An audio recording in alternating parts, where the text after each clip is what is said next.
Dosage du sucre dans un soda. En s'intéressant de plus près à la composition des sodas, on s'aperçoit que ces boissons contiennent du sucre. Mais les indications concernant le sucre données sur les étiquettes sont-elles correctes ? À l'aide d'un dosage par étalonnage, nous allons répondre à cette question. Un dosage par étalonnage consiste à déterminer la concentration d'une espèce chimique à partir de solutions de concentration connues contenant cette même espèce chimique.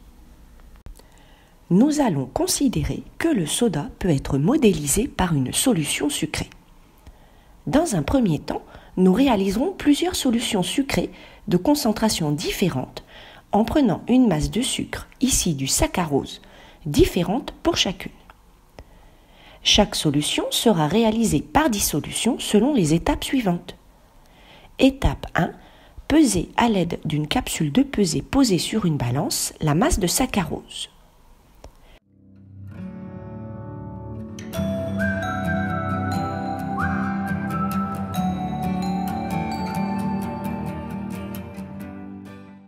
Étape 2.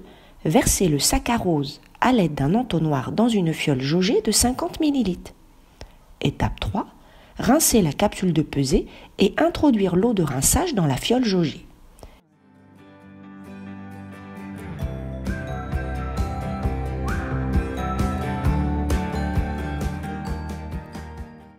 Étape 4.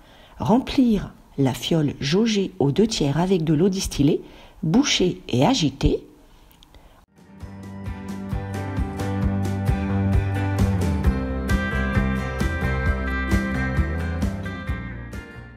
Étape 5. Compléter avec de l'eau distillée la fiole jaugée jusqu'au trait de jauge. Boucher et agiter pour homogénéiser.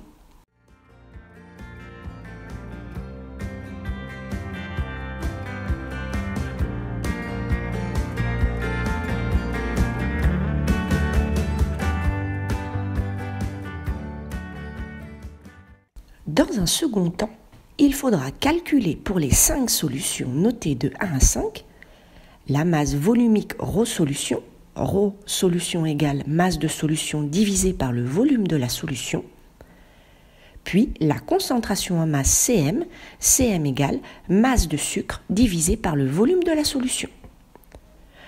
Puis, il faudra compléter le tableau suivant. Voici les expériences en images.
Dans un troisième temps, nous allons devoir tracer une courbe d'étalonnage à partir de la réalisation des solutions sucrées.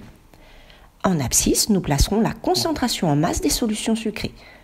En ordonnée, nous mettrons la masse volumique des solutions. Dans une quatrième étape, nous allons mesurer la masse de 50 ml de soda. Voici les expériences en images.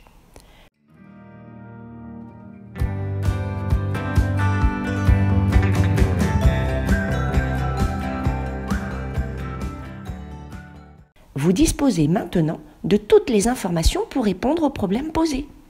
Alors, les indications concernant le sucre données sur l'étiquette sont-elles correctes ? À vous de conclure.